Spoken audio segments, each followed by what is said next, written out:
नमस्कार। जिम्नोस्पर्म में क्लासिफिकेशन के बाद हम आते हैं सबसे पहले जीनस साइकस। साइकस को साइकेडेल्स ऑर्डर के अंतर्गत रखा गया है। सबसे पहले इसकी सिस्टमिक पोजीशन देखें तो डिवीज़न साइकेडोफाइटा और इसका ऑर्डर वर्ग जो है वो साइकेडोप्सीडा और ऑर्डर है साइकेडेल्स और फैमिली साइकेडेसी।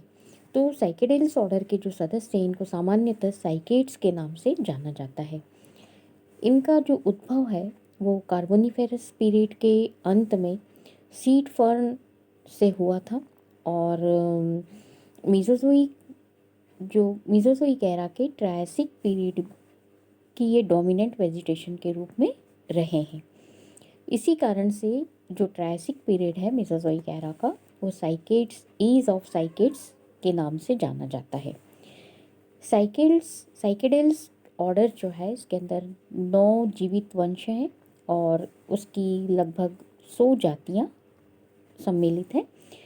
जेमिया पिग्मिया को छोड़ के इस गण के सभी सदस्य वुडी ट्रीज हैं और इनका स्टेम अधिकांशतः अशाखित और परसिस्टेंट लीफ बेस से ढका हुआ होता है।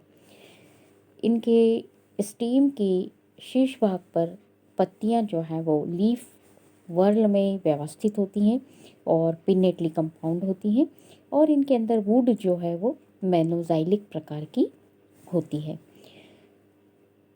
मेगास्पोरोफिल और माइक्रोस्पोरोफिल प्रायः मेल और फीमेल शंकुओं में व्यवस्थित होते हैं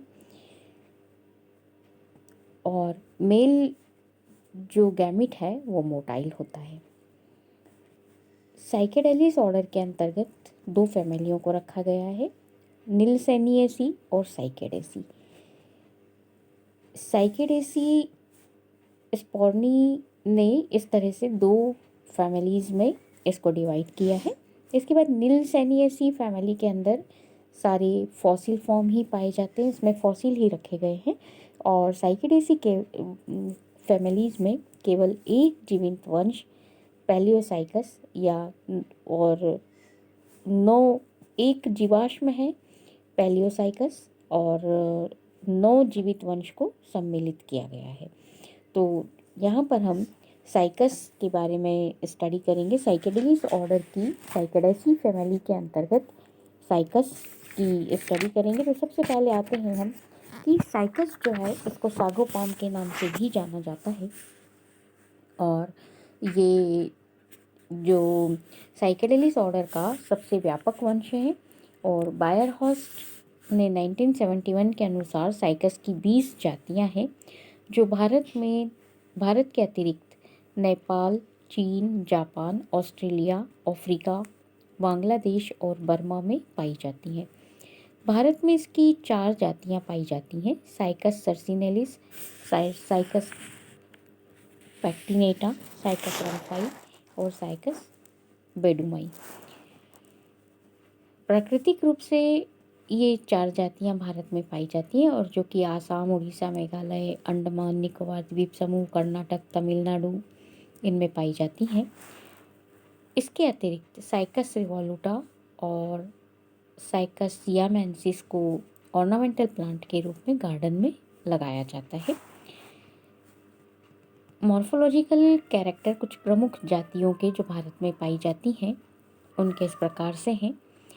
साइकस पैक्टिनेटा, इसकी ऊंचाई 2 से 3-3.5 मीटर तक की होती है और लीफ इसके शिखर पर क्राउन के रूप में पाई जाती है और लीफ जो है वो 1-1.5 मीटर से 2 मीटर तक लंबी होती है और इनके लीफलेट्स 15 से 25 सेंटीमीटर लंबे, लीनियर और चपटे होते हैं।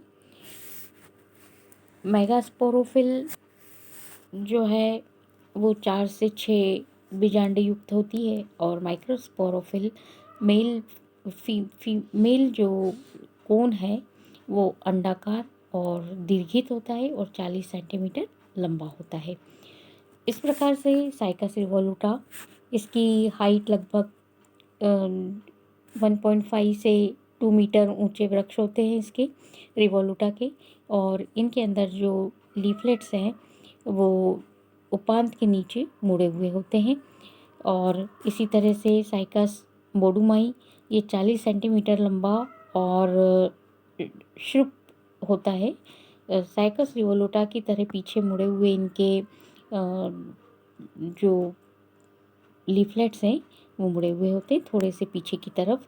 और इसी तरह से साइकस सर्सिनालिस और साइकस रम्फाई, ज़्यादातर सारे जो साइकस की जातियां हैं ये लगभग 1.5 मीटर से 2 मीटर तक की ऊंचाई के ही होते हैं। और लीफ जो है, जैसे साइकस रम्फाई के अंदर क्राउन पे बंच के रूप में लीफ पाई जाती, 50 से 100 तक पर्णक युग्म पाए जाते हैं। और साइकस सियामेंसिस इसकी ये जो जाति है ये चीन थाईलैंड में व्यापक रूप से वितरित होती है और भारत में ये ऑर्नामेंटल प्लांट के रूप में लगाई जाती है। और ये लगभग 3 मीटर ऊंचा पौधा होता है और पत्तियां 1 मीटर तक लंबी होती हैं। साइकस जो है वो आर्थिक दृष्टि से भी काफ़ी महत्वपूर्ण पादप है। अनेक जातियों के स्टीम, मतलब साइकस की जो अनेक जातियाँ हैं उनके स्टीम और बीजों से स्टार्च प्राप्त किया जाता है। भारत, मलाया, इंडोनेशिया के कुछ भागों में इसकी यंग लीफ जो होती है, फ्लैशी लीफ जो होती है यंग, उनको सब्जियों के रूप में प्रयोग किया जाता है। साइकस की अनेक जातियों का उपयोग औषधि के रूप में भी किया जाता है, जैसे साइकस सर्सिनेलिस की यंग लीफ से जूस निकाल के और स्टमक और स्किन से संबंधित रोगों में, ब्लड वॉमिटिंग में, उपचार में इसका उपयोग किया जाता है। साइकस रिवोलुटा के बीजों का उपयोग सिर दर्द और गले के विकारों में उपचार में किया जाता है। साइकस की कुछ जातियों के पॉलन नार्कोटिक होते हैं। साइकस रिवोलुटा की पत्तियों में नाइट्रोजन प्रचुर मात्रा में पाई जाती है और ये धान, गन्ना और शकरकंद की फसलों के लिए ग्रीन मैन्योर की तरह उपयोग में लाई जाती है। तो ये तो इसके कुछ उपयोग हो गए। इसके बाद अब आते हैं हम, ये पौधा जो है वो बीजाणुद्भिद प्रकार का होता है। तो इसके बीजाणुद्भिद पौधे की एक्सटर्नल मॉर्फोलॉजी क्या है।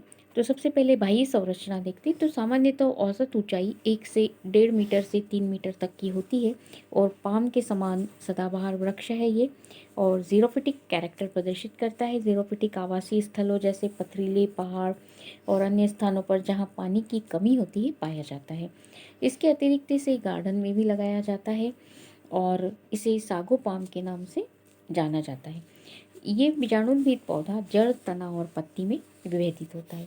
सबसे पहले हम आते हैं कि ये इस तरह से इसका स्ट्रक्चर है। ये यहाँ पर आप देख रहे हैं, ये जो ये वाला है, ये पूरा इसकी ये स्टेम है।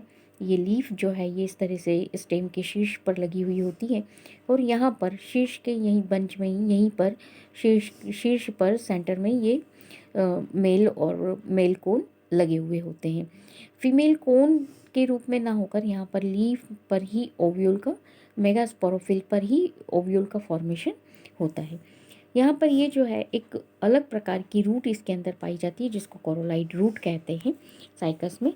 तो सबसे पहले आते हैं हम ये, और ये जो है लीफ, यहाँ पर इसमें जो लीफ पाई जाती है वो इस तरह से स्कार छोड़ देती है। फोलियोज लीफ के ये स्कार हमको ये यहाँ पर ऐसे स्टेम के ऊपर ये फोलियोज लीफ के स्कैली स्कार ये हमको दिखाई देते हैं। इसके बाद आते हैं हम, सबसे पहले रूट किस प्रकार की होती है। तो यहाँ पर हमको 2 प्रकार की रूट दिखाई देती हैं। इसमें 2 प्रकार की रूट पाई जाती हैं। एक होती है नॉर्मल टैप रूट और दूसरी को कहते हैं हम कोरोलाइड रूट या प्रवलाभ जड़ें। नॉर्मल रूट जो है वो नॉर्मल टैप रूट, जो प्राइमरी जड़ जो होती है वो स्थायी होती है और टेप रूट बनाती है, और जो मुख्य टेप रूट है वो मोटी छोटी होती, परंतु इसमें से काफ़ी सारी इसकी पार्श्व शाखाएं लंबी और अपेक्षाकृत पतली होती है। और ये जो रूट हैं ये जियोट्रॉपिकली पॉजिटिव होती है और इनकी वृद्धि नीचे की ओर होती है, मतलब ज़मीन की गहराई में इसकी वृद्धि होती है। और इसका कार्य जो है वो मिट्टी को स्थिर रखना है, जल और अन्य पोषण पदार्थों का प्लांट के लिए अवशोषण करना है।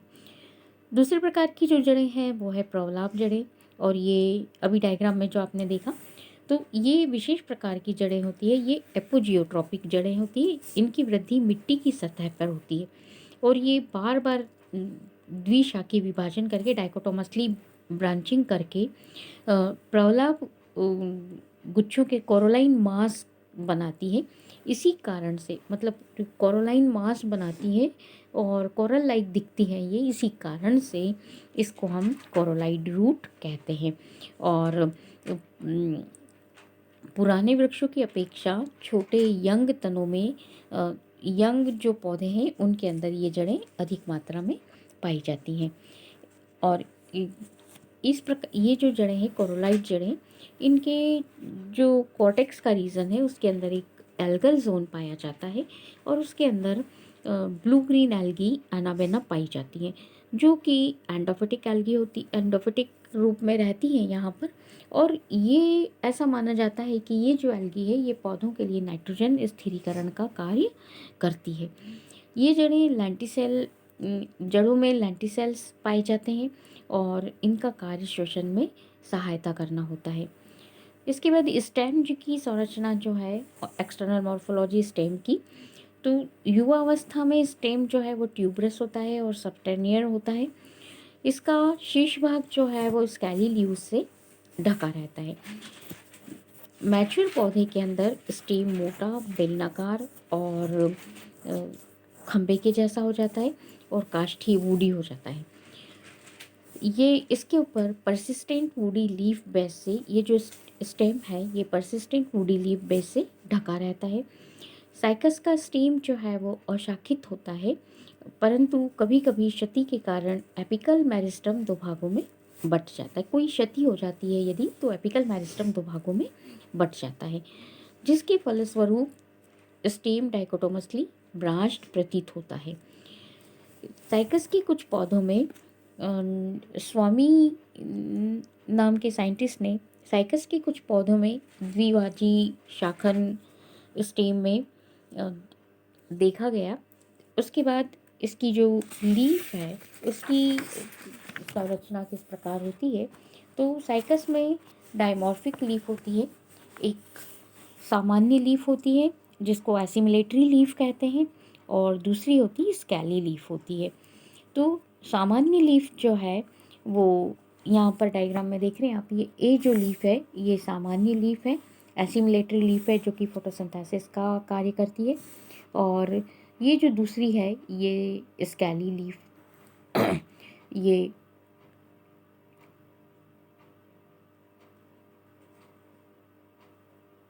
ये जो है ये लीफलेट्स, इनको लीफलेट्स कहा जाता है। तो ये जो ये पूरी को लीफ कहा जाता है और ये जो है ये जो निकले हुए हैं इनको लीफलेट्स कहा जाता है। और ये बीच वाला जो मिड्रिप है इसको रैचिस कहा जाता है। ये जो पिन्ना है इनको लीफलेट्स कहा जाता है। तो पिन्नेटली कंपाउंड लीफ होती है और ये जो लीफलेट्स हैं ये इस तरह से अंदर की तरफ थोड़े से, ये यहाँ से आप देख रहे हैं ये यहाँ पर ये अंदर की तरफ मुड़े हुए पाए जाते हैं। और यंग लीफ जो होती है यहाँ पर कुछ ये इस तरह से सर्सिनेटली कॉइल्ड भी हमको यंग लीफ दिखाई देती है। रैचिस पर इस तरह से सर्सिनेटली कॉइल्ड दिखाई देती है। ये जो लीफ है अब ये किस प्रकार की होती है, तो जो फोलिएज लीफ है ये बड़ी और पिन्नेटली कंपाउंड लीफ होती है और स्तंभ के शीर्ष पर एक क्राउन के रूप में, मुकुट के रूप में होती है। यूनिपिन्नेट या पेरीपिन्नेट होती है और प्रत्येक पत्ती में लीफलेट्स 80 से लेकर लगभग 80 से 100 पेयर पाए जाते हैं। रैकिस के दोनों तरफ, दोनों लैटरल साइड में विपरीत क्रम में पास पास व्यवस्थित होते हैं पिन्नास या लीफलेट, और प्रत्येक लीफलेट जो है वो अवरंत होता है, लंबा होता है, रैखिक होता है और अंडाकार होता है। और इसके जो मार्जिन है वो चपटे होते हैं।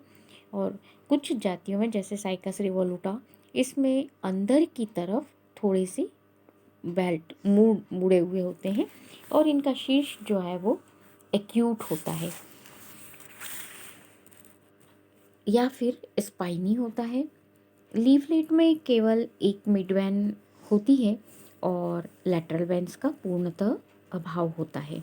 मतलब जो लीफलेट्स हैं ये यहाँ पर ये जो लीफलेट्स हैं इनके अंदर केवल एक ही मिड्रिप होगी, बाकी लैटरल वेन्स इस तरह से उनका अभाव होगा। इसके बाद जो यंग लीफ है वो यंग लीफ का रैचिस सीधा होगा और फर्न की पत्तियों के समान, जैसे फर्न में यंग लीफ जो होती है सर्सिनेटली कॉइल्ड होती है, उसी तरह से ये भी कॉइल्ड होती है। और लीफलेट हमेशा अंदर की ओर कुंडलित होते हैं और तरुण अवस्था में ये रामेंटा से ढके होते हैं। स्कैली लीव्स जो हैं, दूसरे प्रकार की जो लीव्स हैं स्कैली लीव्स पाई जाती हैं। तो ये स्कैली लीव्स जो होती हैं ये छोटी होती है, भूरी होती हैं और लगभग त्रिकोणीय होती हैं। इनकी सतह तनुशल्कों से ढकी रहती है और इनमें प्रकाश संश्लेषण की, क्योंकि इनके अंदर क्लोरोफिल नहीं पाया जाता है तो प्रकाश संश्लेषण की क्षमता नहीं होती है। तब प्रकाश संश्लेषण की क्षमता नहीं होती तो इन पत्तियों की उपस्थिति क्या कार्य करती, तो इनका कार्य एपिकल मेरिस्टम और अन्य वायवीय भागों को संरक्षण प्रदान करना होता है। स्तंभ के शीर्ष पर सामान्य और शल्क पत्तियां परस्पर एकांतर क्रम में लगी हुई होती हैं और सामान्यतः एक वर्ष में पत्तियों में केवल एक ही क्राउन का निर्माण होता है। परंतु पंत के अनुसार साइकस सर्सिनेलिस और साइकस रम्फाई में प्रतिवर्ष पत्तियों में 2 क्राउन बनते हैं और प्रत्येक क्राउन की पत्तियां स्पाइरल क्रम में व्यवस्थित होती हैं। एक वर्ष में क्राउन बना, एक फिर नेक्स्ट ईयर में फिर क्राउन बना, तो नीचे वाली जो पत्तियां हैं वो गिर जाती हैं और फिर वहाँ पर उसका स्कार रह जाता है। तो इस प्रकार से ये कुछ समय तक पत्तियां रहती हैं और फिर वो जब गिर जाती हैं तो वहाँ पर उनके स्कार स्टेम पर रह जाते हैं। इसके बाद